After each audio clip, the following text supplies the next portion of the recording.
Hello guys, welcome back to my channel. ಇವತ್ತು day 6.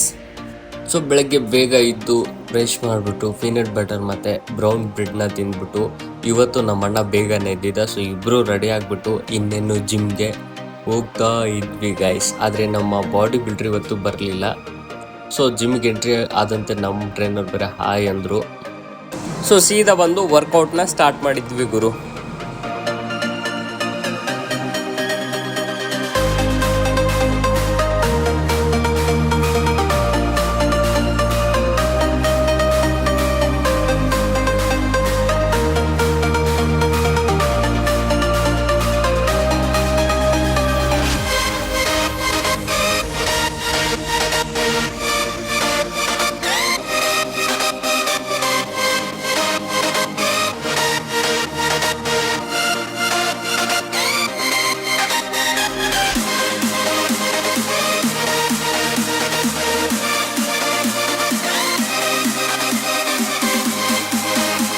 So ಅಲ್ಲಿಂದ ಸೀದಾ ಜಿಮ್ನ ಮುಗಿಸ್ಕೊಂಡು ನಾನು ನಮ್ಮಣ್ಣ ಮನೆಗೆ ಬಂದ್ವಿ. ನಮ್ಮಣ್ಣ ಡ್ಯೂಟಿ ಕಡೆಗೆ ಹೋದರು. ಸೊ ನಾನು ಮನೆಗೆ ಬಂದೆ.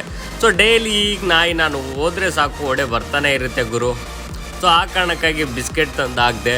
ಪಾರ್ಲಿಜಿ ಬಿಸ್ಕೆಟ್ ನಿಮ್ಗೆ ಗೊತ್ತಲ್ಲ, ನಾಯಿಗೆ ಪಾರ್ಲಿಜಿ ಬಿಸ್ಕೆಟ್ ಕಂಡ್ರೆ ತುಂಬ ಇಷ್ಟ. ನಾವು ಚಿಕ್ಕವರಿದ್ದಾಗ ಅದೇ ಬಿಸ್ಕೆಟ್ ತಿಂದ್ವಿದ್ವಿ. ಅದೇ ಬಿಸ್ಕೆಟ್ನ ಇವತ್ತು ನಾನು ನಾಯಿಗೆ ಹಾಕ್ತಾಯಿದ್ದೀನಿ. ಸೊ ಪಾರ್ಲಿಜಿ ಬಿಸ್ಕೆಟ್ ಅಂದ್ರೆ ಚಿಕ್ಕ ಒಂದು ಮೆಮೊರೀಸ್ನು ನೆನಪು ಬರುತ್ತೆ.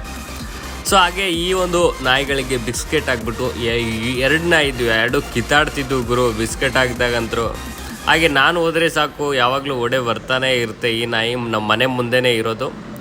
ಸೊ ಇನ್ನೊಂದೇನೆಂದರೆ, ಈ ಮಾತು ಬರಲಾರ್ದ ನಾಯಿಗಳು ಮನುಷ್ಯರನ್ನು ಒಂದ್ಸಲ ಹಚ್ಕೊಂಡ್ಬಿಟ್ರೆ ಅಪ್ಪ ಬಿಡೋದೇ ಇಲ್ಲ ಗೊತ್ತಾ. ಇನ್ನು ಮನುಷ್ಯರು ಬಿಟ್ಟು ಹೋಗ್ತಾರೆ, ಆದರೆ ಈ ಮೂಕಜೀವಿಗಳು ಮನುಷ್ಯರನ್ನು ಒಂದ್ಸಲ ಹಚ್ಕೊಂಡ್ಬಿಟ್ರೆ ಬಿಡೋದೇ ಇಲ್ಲ. ಅದಕ್ಕೆ ಹೇಳ್ತಿರ್ತಾರೆ ದೊಡ್ಡವರು, ಈ ಮಾತು ಬರದ ಮೂಕ ನಾಯಿಗಳನ್ನು ನಂಬಾದ್ರೆ ಮನುಷ್ಯರ ನಂಬಡಂತ.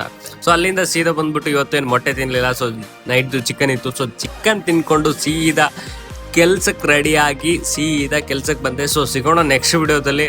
ಅಷ್ಟೊತ್ತನ ನಮ್ಮ ಚಾನಲ್ನ ಯಾರೆಲ್ಲ ಸಬ್ಸ್ಕ್ರೈಬ್ ಮಾಡಿಲ್ಲ ದಯವಿಟ್ಟು ಸಬ್ಸ್ಕ್ರೈಬ್ ಮಾಡಿರಿ ಗುರು. ಸಬ್ಸ್ಕ್ರೈಬ್ ಮಾಡಿ ಗಾಯ್ಸ್. ಹಾಗೆ ಶೇರ್ ಮಾಡಿ ನಮ್ಮ ಒಂದು ವಿಡಿಯೋನ.